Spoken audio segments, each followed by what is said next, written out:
فرمودات سے یہ قاعدہ محفوظ ہے، اور علماء فرماتے ہیں کہ اسی قاعدے پر شریعت کی رخصتیں اور تخفیفات بنا کرتی ہیں۔ تو علامہ ابن نجیم مصری رحمہ اللہ ان تخفیفات کا تذکرہ یوں شروع کرتے ہیں، دیکھیے کتنا مناسب انداز ہے ان کا، کہ سارے اسباب تخفیف کو انہوں نے 7 میں منحصر قرار دے دیا، یعنی 7 میں پرو دیا ہے، سمو دیا ہے۔ فرماتے ہیں وَعْلَمْ أَنَّ أَسْبَابَ التَّخْفِيفِ فِي الْعِبَادَاتِ وَغَيْرِهَا 7، جان لو کہ عبادات اور غیر عبادات میں تخفیف کے اسباب 7 ہیں۔ اب وہ 7 اسباب تخفیف ہم کو معلوم کرنے ہیں، اور پھر ہر سبب میں کیا کیا تخفیف ہے، کون کون سے احکام بدلتے ہیں، تخفیف ہوتی ہے، ان کی تفصیل۔ فرماتے ہیں الاول، پہلا سبب تخفیف سفر ہے، اور سفر کی 2 قسمیں ہیں۔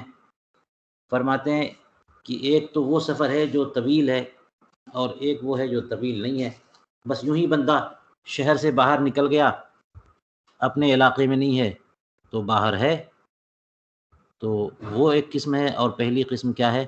سفر طویل۔ سفر طویل سے مراد وہی 3 دن 3 رات کی مسافت، جس کو ہم 92 کلومیٹر یا 57.5 میل قرار دیتے ہیں۔ تو فرماتے ہیں کہ الاول ما یختص بالطویل وهو 3 ایام ولیالیہا، سفر کی پہلی قسم وہ ہے جو طویل کے ساتھ خاص ہے، اور وہ 3 دن 3 راتیں۔ تو جو حکم سفر طویل کے ساتھ خاص ہے اس کا بیان یہ ہے، فرماتے ہیں وَهُوَ الْقَصْرُ وَالْفِطْرُ وَالْمَسْحُ أَكْثَرَ مِنْ يَوْمٍ وَلَيْلَةٍ وَسُقُوطُ الْأُضْحِيَّةِ عَلَى مَا فِي غَایَةِ الْبَیان۔ دیکھیے 4 مثالیں دی ہیں انہوں نے، 4 احکام ہیں تخفیف۔ ایک ہے قصر، نماز میں 4 رکعت والی نمازیں 2 رکعت ہو جاتی ہیں، یہ ہے نا سفر طویل کا خاص حکم۔ 3 دن 3 رات کی مسافت پہ کوئی جائے گا تو نمازیں اسے قصر کرنی پڑیں گی۔ والفطر، روزہ بھی اسے اجازت ہے کہ روزہ نہ رکھے، کھانا کھائے اور بعد میں روزہ رکھے۔ وَإِن كُنتُم مَرْضَىٰ أَوْ عَلَىٰ سَفَرٍ فَعِدَّةٌ مِّنْ أَيَّامٍ أُخَرَ، قرآن پاک نے فرمایا۔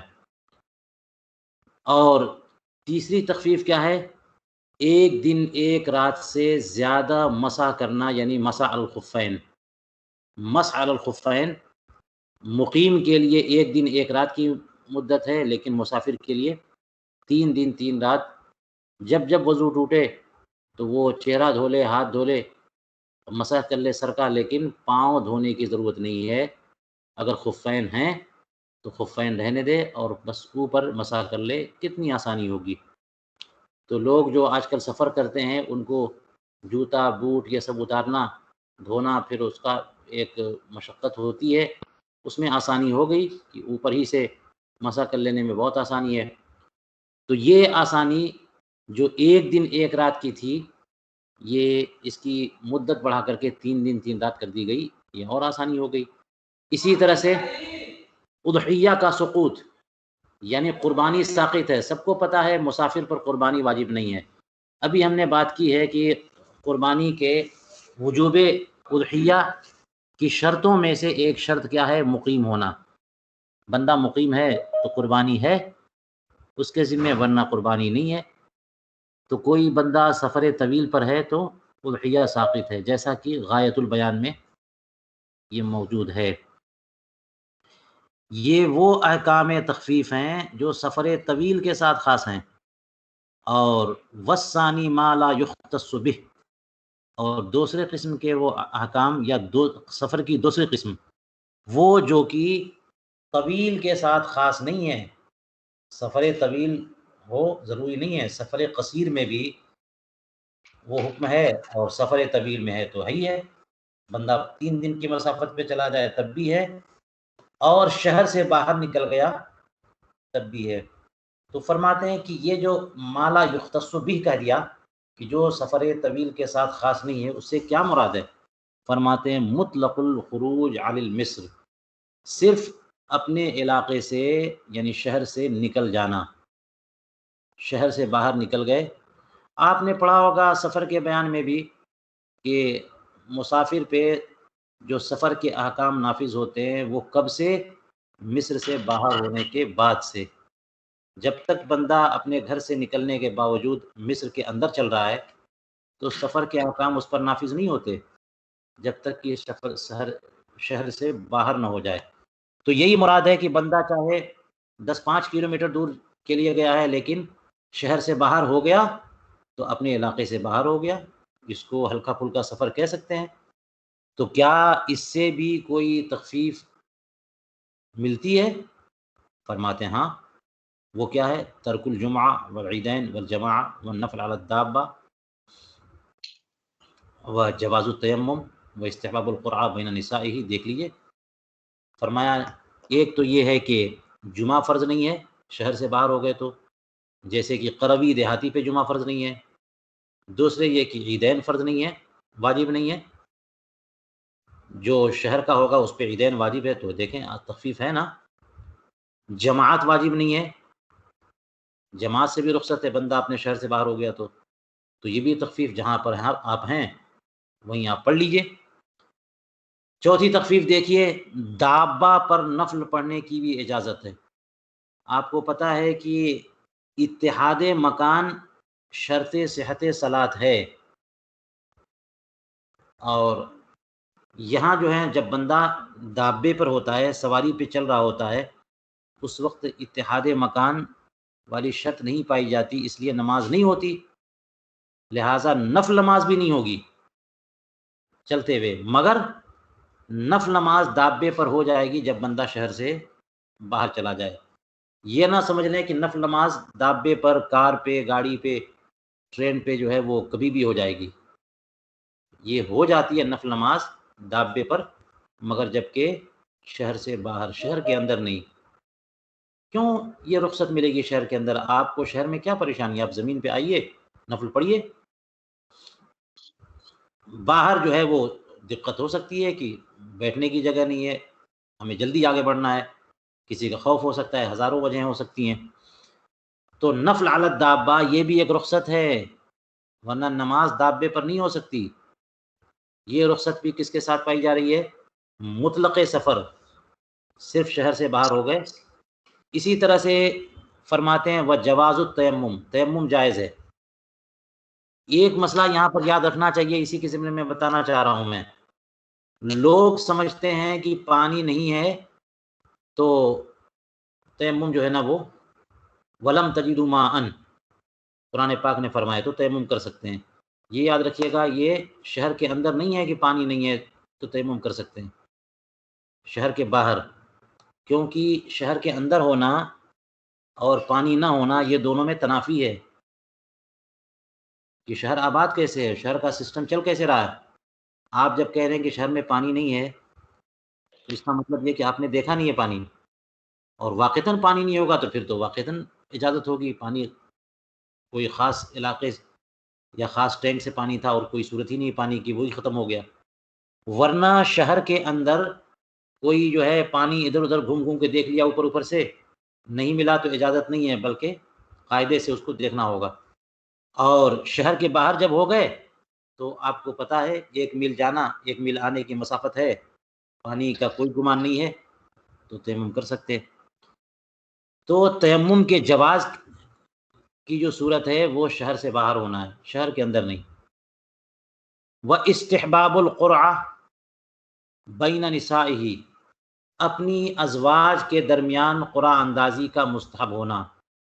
بندہ اپنے شہر میں ہے تو اس کے اوپر واجب ہے کہ باری کا لحاظ کرے، اس کی 1 سے زائد ازواج ہیں تو، لیکن اس کو حق ہے کہ وہ جب سفر پہ جائے تو جس کو چاہے لے کے جائے، باری اس کے اوپر واجب نہیں ہے، لیکن اتنا مستحب ہے کہ وہ قرآن اندازی کر لے، ہیں کہ جس کا نام قرآن میں آئے اس کو لے کے جائے۔ چلیے یہ چند احکام بتا دیے تخفیف کے، جو مطلق خروج عن المصر سے متعلق ہے۔ اب کچھ اور مسائل فرماتے والقصر للمسافر عندنا رخصت اسقاط بمعنى العزیمہ بمعنى ان الاتمام لم يبق مشروعا حتى آثم به وفسدت لو اتم ولم يقعد على راس الركعتين۔ فرماتے ہیں کہ قصر جو ہے مسافر کے لیے ہمارے نزدیک یہ عزیمت ہے، یہ رخصت نہیں ہے۔ یہ امام شافعی کے نزدیک جو ہے نا وہ رخصت و عزیمت والا معاملہ ہے۔ ہمارے یہاں جو ہے وہ یہ تخفیف ضرور ہے لیکن یہی عزیمت ہے۔ جو لوگ امام شافعی اس کو رخصت مانتے ہیں تو جہاں پہ جو چیز رخصت ہوتی ہے تو اس کا جانب مخالف جو ہوتا ہے وہ عزیمت ہے، اس کے کرنا بہتر ہوتا ہے۔ جیسے مثال کے طور پر کسی نے کسی کے جان پہ بنائی اور دھمکی کسی نے دے دیا، اکراہ ملجی جس کو کہتے ہیں کہ اگر تم اللہ کی شان میں جو ہے نا گستاخی نہیں کرو تو تمہیں قتل کر دوں گا، تو اس میں کیا فرمایا گیا کہ آدمی جو ہے نا اجازت ہے کہ وہ کلمہ کفر بول کر کے بظاہر اپنی جان بچائے، وہ رخصت ہے۔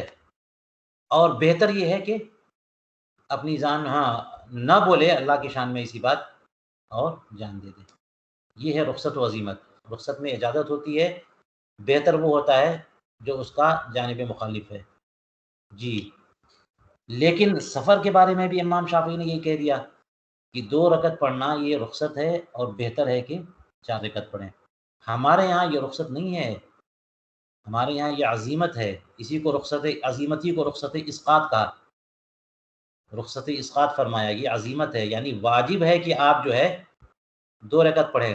یعنی اگر کوئی 4 رکعت پڑھے گا تو یہ سمجھنا کہ ثواب زیادہ ملے گا، نہیں، بلکہ حکم جان بوجھ کر کے ایسا کیا تو ثواب بھی نہیں ملے گا، اس پہ گناہ ہوگا۔ یہ اور بات ہے کہ اگر 2 رکعت پہ اس نے قاعدہ کر لیا تھا، قاعدہ اولا جس کو کہہ رہے ہیں، وہ قاعدہ آخرہ ہے اس کے لیے، تو نماز ہو جائے گی۔ 2 رکعت کے بجائے 4 رکعت کسی نے پڑھی مسافر نے، اور 2 رکعت پہ پہلا قاعدہ کر لیا جو کہ اس کے حق میں آخری قاعدہ ہے، تو اس کی نماز ہو جائے گی۔ اگر نہ کرتا تو نماز نہ ہوتی، لیکن جان بوجھ کر کے کیا تو وہ نافرمان ہے، عاصم ہے، گناہ گار ہے۔ تو اس لیے فرمایا یہ قصر کے بارے میں یہ ذہن میں رکھ کے مسافر کے لیے نمازوں کے قصر جو ہے، اب روزہ دیکھ لیجئے، اس میں آپ کہہ سکتے ہیں کہ رخصت و عزیمت کا معاملہ مسافر کے لیے اللہ تعالیٰ نے فرمایا وَإِن كُنتُم مَرْضَىٰ أَوْ عَلَىٰ سَفَرٍ فَعِدَّةٌ مِّنْ أَيَّامٍ أُخَرَ، لیکن آگے فرما دیا وَأَن تَصُومُوا خَيْرٌ لَكُمْ۔ تو اس کا مطلب یہ ہوا کہ مسافر اگر روزہ رکھے تو بہتر ہے، لیکن رخصت ہے اسے کہ چاہے تو نہ رکھے، بعد میں رکھ لے۔ لیکن نماز کے بارے میں فرمایا یہ رخصت اسقاط یعنی عزیمت ہے۔ کس معنی میں؟ یعنی اس معنی میں کہ اتمام یعنی 4 پوری کرنا اب مشروع نہ رہ گیا، شریعت کی طرف سے اجازت نہیں ہے کہ آپ 4 کر سکے، یہاں تک کہ اگر 4 پڑھے گا تو گنہگار ہو جائے گا۔ اور اگر وفسدت لو متعلق ہے فسدت سے، اگر اس نے مکمل کی یعنی 4 پڑھی اور راس رکعتین پر وہ اس نے قاعدہ نہ کیا جو کہ قاعدہ اخیرہ جو کہ رکن ہے، اور علم ینوی اقامتہ قبیل سجود الثالثہ، اور تیسری رکعت کے سجدے سے پہلے اس نے اقامت کی نیت نہیں کی ہے، تو 4 رکعت پڑھنے پر اس کی نماز فاسد ہو جائے گی۔ 4 رکعت پڑھنے پر اس کی نماز، تیسری رکعت سے بھی اٹھا، دوسری رکعت کے بعد تیسری رکعت پہ اٹھا اور قاعدہ بھی وہ سجدے بھی کر لیے، تو اس کی نماز ہی فاسد ہو گئی، اس کی نماز یعنی فرضیت فاسد ہو گئی۔ جیسے آپ نے سنا ہوگا کہ 4 رکعت کی نماز کوئی پڑھ رہا ہے اور آخری قاعدہ نہ کر سکا، کھڑا ہو گیا چوتھی سمجھ کر، حالانکہ 5ویں تھی یہ، تو 5ویں پہ تو اس کو اوپر واجب ہے کہ وہ آ جائے، نہیں آتا یہاں تک کہ 5ویں کا وہ سجدہ کر لے تو فرضیت باطل ہو جاتی ہے، اور اب اس کو چاہیے کہ اگر قطور ملا کر کے 6 کر لے تاکہ 6 نفل ہو جائے۔ تو یہاں پر بھی یہ ہے کہ اس کے اوپر چونکہ فرض ہے کہ اس کا فرض 2 ہی رکعت ہے، تو 2 رکعت پہ اگر وہ قاعدہ جو کرتا ہے وہ نہ کرے گا تو قاعدہ اخیرہ ہوا اور کھڑا ہو گیا، تو اب اس کے اوپر یہ ہے کہ وہ واپس آئے، نہیں آتا تو تیسری رکعت کا جیسے ہی سجدہ کرے گا ویسی اس کی فرضیت باطل ہو جائے گی۔ ایک شرط اور ہے کہ اس سجدے تیسری رکعت کے سجدے سے پہلے اس نے اقامت کی نیت نہ کی ہو۔ یہ آپ کو اندازہ ہوگا، کبھی بات کی ہے ہم نے یا کریں گے، کہ نماز کے اندر بھی کچھ نیتیں معتبر ہوتی ہیں۔ نماز کے اندر حالانکہ فرمایا کہ نماز کے اندر نیت معتبر نہیں ہے، لیکن کوئی الگ سے نیت کرے، جیسے مثال کے طور پہ ایک مسئلہ بتایا کہ کوئی بندہ نماز میں ہے، اسی میں روزے کی نیت کر لی، ذبح کبریٰ سے پہلے نماز پڑھ رہا، اسی میں نیت کر لی کہ میں نے نیت کی، یہ نیت معتبر ہے۔ تو اسی طرح سے نماز پڑھتے پڑھتے تیسری رکعت میں اس نے، وہ مسافر تھا اور اقامت کی نیت کر لی، تو یہ نیت معتبر ہے، مقیم ہو جائے گا۔ اور اب اس کی رکعت 2 سے 4 بن گئی، تو یہ تیسری رکعت جو پڑھنے جا رہا ہے یہ ٹھیک تو پڑھ رہا ہے وہ۔ تو اگر اس نے تیسری رکعت کے سجدے سے پہلے اقامت کی نیت نہیں کی اور دوسرے رکعت کے آخر میں وہ بیٹھا بھی نہیں اور اس طرح 4 رکعتیں مکمل کر لی، فسدت، اس کی نماز فاسد ہو جائے گی۔ اتنا ضروری ہے قصر کرنا نماز میں۔ جی تو اسباب تخفیف 7 ہیں، جن میں سے پہلا سبب سفر ہے، سفر کی 2 قسمیں ہم نے پڑھ لی۔ الثانی، دوسرا سبب تخفیف ہے المرض، بیماری، اس کی رخصتیں بہت ہیں، اب دیکھ لیجئے۔ فرمایا التیمم عند الخوف علی نفسہ، کیونکہ آیت تیمم میں تو یہ بتایا کہ اگر مسافر ہو یا بیمار ہو اور پانی نہ ملے تو تیمم کرو، تو فرمایا پہلی رخصت کیا ہے کہ تیمم کرنے کی اجازت ہے۔ بندہ شہر میں ہے، گھر پہ ہے اور مریض ہے، ایسی بیماری کہ جس سے اب اگر پانی استعمال کرے تو اس کی جان جانے کا خوف ہے، یا پھر یہ کہ بیماری میں شدت آنے کا خوف ہے، یا پھر یہ کہ اس کے عضو کے تلف ہو جانے کا خوف ہے، یا پھر یہ کہ بیماری میں ازدیاد اور شدت آنے کا تو خوف نہیں ہے، لیکن اندیشہ ہے کہ بیماری میں شفا یابی اور صحت جو ہے وہ اور زیادہ وقت لے لے گی اور ریکوری میں اور تاخیر ہوگی اگر ہم نے پانی سے وضو کیا تو یہ سب، ان تمام صورتوں میں تیمم کی اجازت ہے۔ فرمایا التیمم، کب جبکہ اپنی جان پر اندیشہ ہو، عند الخوف علی نفسی، یا پھر یہ کہ جان جانے کا تو خوف نہ ہو لیکن اپنے کسی عضو کے جانے کا خوف ہو جائے، ہاتھ میں ایسا مرض ہے، ایسی بیماری ہے، ایسا سخت زخم ہے کہ اگر پانی اس پر گیا تو پھر جو ہے نا وہ عضو تلف ہو سکتا ہے۔ اسی طرح سے بیماری کے بڑھ جانے کا اندیشہ ہو یا بیماری کے بطو کا، یعنی صحت یابی میں بطو، حرکت جو ہے وہ شفا یابی بہت ہلکی ہو جائے، سلو ہو جائے، سست رفتاری کے ساتھ آدمی جو ہے وہ صحت یابی کی طرف بڑھے، یہ بھی عذر ہے۔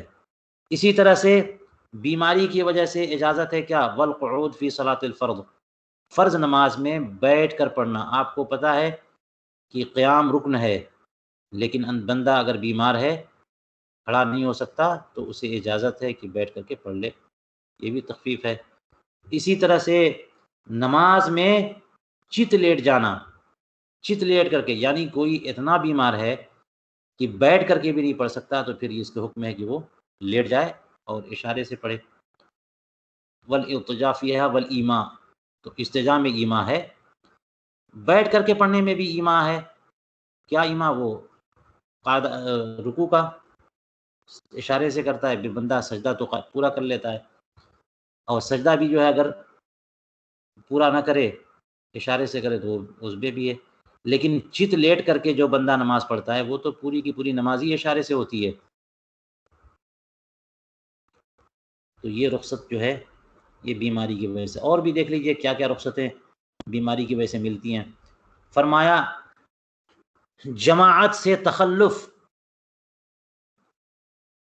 فضیلت کے حصول کے ساتھ ساتھ، جماعت ہمارے ہاں عند تحقیق یہ واجب ہے نا۔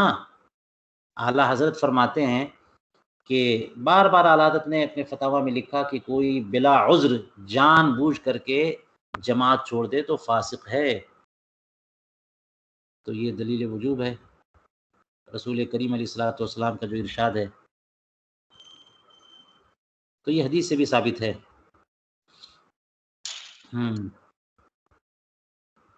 فرمایا کہ جماعت سے تخلف فضیلت کے حصول کے ساتھ ساتھ، لہٰذا کوئی بندہ اگر بیمار ہے تو وہ گھر پہ نماز پڑھ سکتا ہے، اس کو اجازت ہے۔ اور وہ اگر جماعت کا عادی تھا یا ارادہ تھا کہ اگر بیماری نہیں ہوتی تو میں جماعت سے پڑھتا، تو اس عذر کی بنیاد پر اس نے اگر گھر پہ نماز پڑھی تو اس کو جماعت کی فضیلت مل جائے گی۔ والفطر فی رمضان للشیخ الفانی مع وجوب الفدیۃ علیہ، اور تخفیف دیکھیے بیماری کی وجہ سے شیخ فانی کو رمضان میں کھانے پینے کی اجازت، یہ رخصت ہے، لیکن یوں رخصت نہیں ہے کہ بس کھائے پیے اور کچھ ادا نہ کرے، فدیہ دینا ہوگا اسے، مع وجوب الفدیہ۔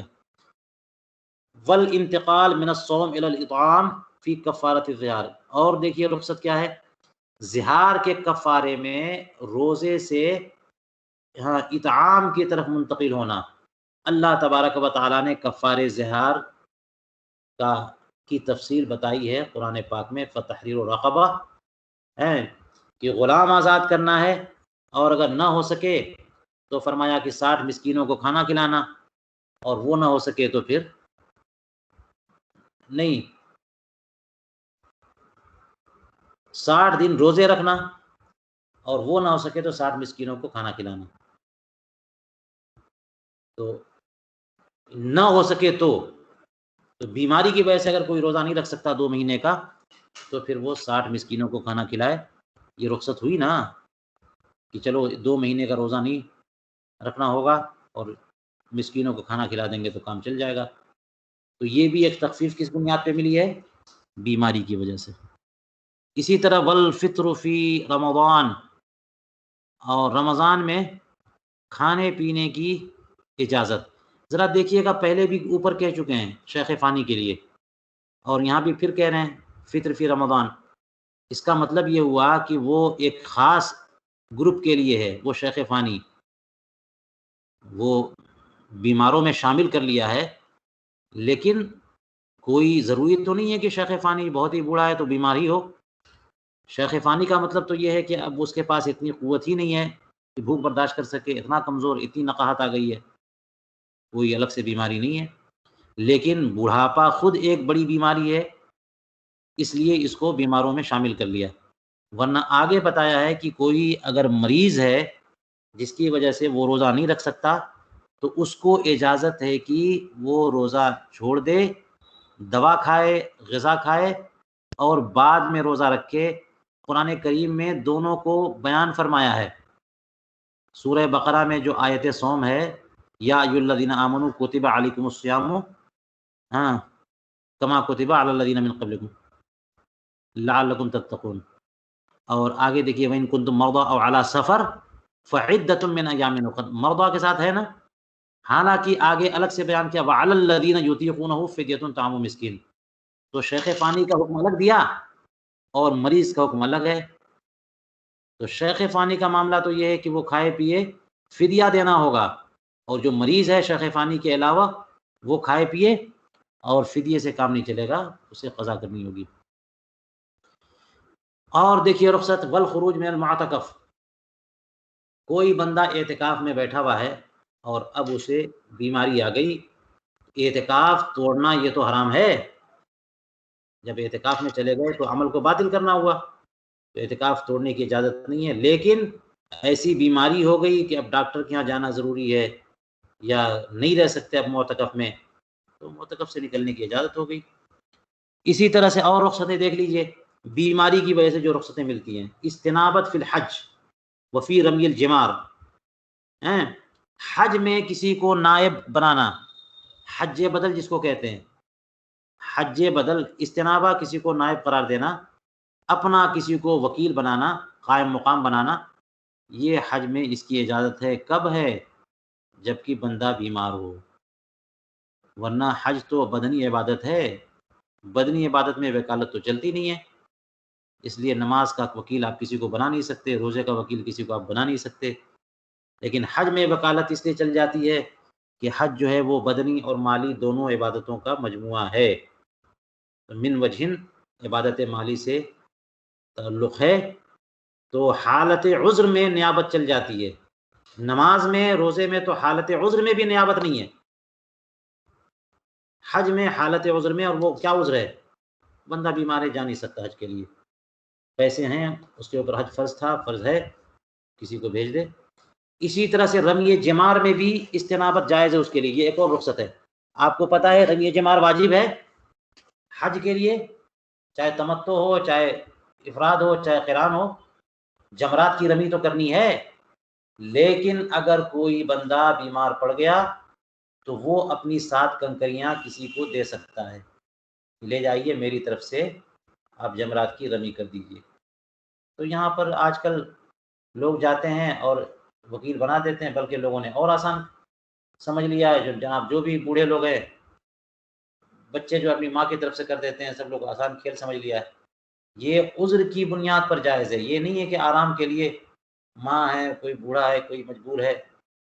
مجبوری تو خیر مجبوری کی بنیاد پہ اجازت ہوتی ہے، وہ مجبوری بیماری ہے، لیکن یہ اس لیے نہیں ہے کہ جناب یہ آپشن ہے کہ چاہیں آپ خود جا کے رمی جمرات کریں اور یا پھر کسی کو بھیج دیں، نہیں جانا ہے، خود اپنے ہاتھ سے رمی کرنا ہے، مگر یہ کہ کوئی بندہ بیمار ہو گیا تو بیماری کی بنیاد پر اس کو حق ہے کہ وہ کسی کو اپنا نائب بنا دے، اس کی طرف سے وہ رمی جمار کر دے۔ اسی طرح سے اور دیکھیے، وَإِبَاحَةُ محظورات الامام مع الفدیہ، احرام کے محظورات کی اباحت فدیہ کے ساتھ۔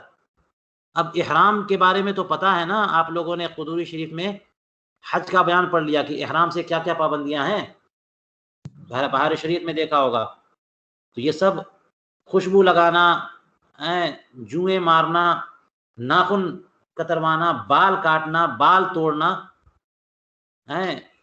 اس طرح کی چیزیں، سلا ہوا کپڑا پہننا، بہت ساری چیزیں ہیں جو محظورات احرام سے، محظورات یعنی ممنوعات، احرام کے ممنوعات سے ہیں، آپ نہیں کر سکتے۔ لیکن اگر بندہ بیمار ہے تو اس کی اجازت ملتی ہے، اور اس کی مثال قرآن مقدس میں سورہ مائدہ میں آپ دیکھ لیجئے کہ اللہ تعالیٰ نے ارشاد فرمایا، وَمَنْ كَانَ بِهِ أَذًى مِّن رَأْسِهِ فَفِدْيَةٌ مِّن صِيَامٍ أَوْ صَدَقَةٍ أَوْ نُسُكٍ، کہ جس کے سر میں اذا ہو تو اس کے بارے میں فرمایا کہ وہ فدیہ دے دے، روزہ رکھے، دم دے دے، یا صدقہ، ففدیۃ من صیام او صدقۃ او نسک۔ یعنی یہ آیت کریمہ نازل ہوئی، ایک صحابی جب پہنچے احرام باندھے ہوئے تو ان کے سر میں بہت زیادہ جوئیں تھیں، اتنی زیادہ جوئیں ہو گئیں کہ ان کو اذیت ہونے لگ گئی۔ اب وہ ان کو مجبوری ہوئی کہ وہ جلدی سے کسی طرح سے اپنا سر چھلا لے، ورنہ جوئیں پریشان کر دیں گی۔ تو نبی کریم علیہ الصلوۃ والسلام کی بارگاہ میں جب وہ اس طرح کھجلاتے ہوئے آئے تو سرکار اقدس صلی اللہ علیہ وسلم نے فرمایا کہ ایوزی کا حواموں کا، تمہارے کیڑے تمہیں پریشان کر رہے ہیں؟ کہاں؟ تو کہا کہ تم چھلا کر کے اپنا دم دے دو۔ آیت کریمہ نازل ہوئی، فمن کان بہ اذی من رأسہ، جس کے سر میں پرابلم ہے، اذیت ہے، تو وہ یعنی اس سے پہلے فرمایا ولا تحلقوا رؤوسکم حتی یبلغ الہدی محلہ۔ قرآن پاک نے منع کیا نا کہ آپ حلقے راس، آپ جو ہے نا وہ سر چھلا نہیں سکتے جب تک کہ ہدی اپنی جگہ پہ نہ پہنچے، یعنی جب قربانی ہو جائے گی تب نہ آپ سر چھلا سکتے ہیں۔ لیکن آگے فرمایا کہ اگر کسی کو اذیت ہے، سر میں مجبوری ہے، پھڑیا پھنسی نکل گئی جس کی وجہ سے وہ نہیں رہ سکتا، تو پھر اس کو اجازت ہے کہ وہ سر چھلا لے۔ اور لیکن کیا لکھا ہے؟ فرمایا مع الفدیہ، ففدیۃ من صیام او صدقۃ او نسک۔ 3 آپشن دیا اللہ تعالیٰ نے، تینوں میں سے جو کام چاہے کر لے اور اپنا سر چھلا لے۔ تو بعض محظورات احرام، بعض ممنوعات احرام کی اجازت مل جاتی ہے اگر بندہ بیمار ہے کہ وہ کر لے کام، لیکن اسے ساتھ میں فدیہ دینا پڑے گا۔ دیکھ لیجئے یہ تخفیفات ہیں۔ اسی طرح سے اور دیکھیے والتداوی بالنجاسات، نجس چیزوں سے تداوی، یہ تو منع ہے نا، نجس چیزوں سے علاج کیسے کر سکتا ہے بندہ؟ کہ رسول کریم علیہ الصلوۃ والسلام کی بارگاہ میں جب یہ بات آئی تھی کہ خمر جو ہے وہ فلاں فلاں چیز کے لیے، تو فرمایا کہ وہ تو انھا داء لیس بدوا، ترمذی شریف کی روایت ہے کہ وہ تو بیماری ہے، وہ علاج کیا ہے؟ مگر جبکہ رسول کریم علیہ الصلوۃ والسلام نے عقل اور عرینا والوں کو صدقات کے اونٹوں میں بھیجا تھا اور فرما دیا تھا کہ تم جا کے اس کے دودھ اور پیشاب پیو، اس سے بعض لوگوں نے نکالا یہ مسئلہ کہ نجاستوں سے تداوی، یہ فقہ شافعی پر مبنی ہو سکتی ہے، ہمارے یہاں اجازت نہیں ہے، یا اور بعض ائمہ حنفیہ میں سے کوئی ہو سکتا ہے، ہمارے یہاں تداوی بالنجاسات کی اجازت نہیں ہے جب تک کہ متیقن نہ ہو جائے، کیونکہ امام اعظم ابو حنیفہ کے نزدیک جو ہے وہ پوری کی پوری طب ظنیات سے ہے، پوری طب ظنیات سے ہے، لہٰذا کوئی کتنا بھی تجربہ کار ڈاکٹر یہ کہنے لگے کہ پیشاب پیو، گائے کے پیشاب سے علاج کرو یا فلاں چیز سے علاج کرو، تو اس کی بنیاد پہ اجازت نہیں ہو سکتی، مگر یہ کہ جو یقین سے پتہ ہو۔ لہٰذا بعد میں فقہائے کرام نے، ہمارے فقہائے کرام نے الکحل وغیرہ کے تعلق سے جو اجازت دی ہے سرجری وغیرہ میں، وہ اسی بنیاد پہ کہ سرجری میں یقین ہوتا ہے۔ تو تداوی بالنجاسات یا تداوی بالخمر یہ بھی منع ہے، لیکن بیماری میں تداوی بالنجاسات اور تداوی بالخمر جو ہے اس کی اجازت مل جاتی ہے۔ یہ مت سمجھیے گا کہ حنفیہ اس کی پوری اجازت دیتے ہیں، اعلیٰ احد القولین اس لیے کہا انہوں نے، اعلیٰ احد القولین، یہ دو قول میں سے ایک قول پر، کیونکہ یہاں پر تو مسئلہ بتانا مقصود نہیں ہے، قاعدہ بتانا مقصود ہے نا، اسی لیے میں نے آپ سے کہا تھا کہ ہم جو ہے نا یہ کتاب پڑھ رہے ہیں قاعدے کو سمجھنے کے لیے، ہے نا، تو وضاحت تو سب ہوتی جائے گی، لیکن اعلیٰ یہ مفتہ بہی قول نہیں ہے، یہ ایک قول ہے، اور جو مفتہ بہی قول ہے وہ یہی ہے کہ خمر سے یا نجاستوں سے علاج کی اجازت نہیں ہے۔ چلیے، لیکن جن لوگوں نے اجازت دی ہے وہ کس بنیاد پہ اجازت دی ہے؟ بیماری کی وجہ سے، بیمار بندہ ہو گیا ہے تو یہ بھی اجازت ملتی ہے۔ واختار قاضی خان آدم، دیکھیے یہاں پہ یہ بیان کر دیا انہوں نے کہ امام قاضی خان نے اس کے عدم کو اختیار کیا ہے، یعنی تداوی بالنجاسات کی اجازت نہیں ہے، اور امام قاضی خان جو اختیار کر لیں گے وہ تو بہت بڑی بات ہو جاتی ہے، اور وہی مفتبع قول بنتا ہے عام طور پر۔ فرماتے ہیں وَإِسَاغَةُ اللُّقْمَةِ اذا غص بها اتفاقا، کہ لقمے کو اتارنا،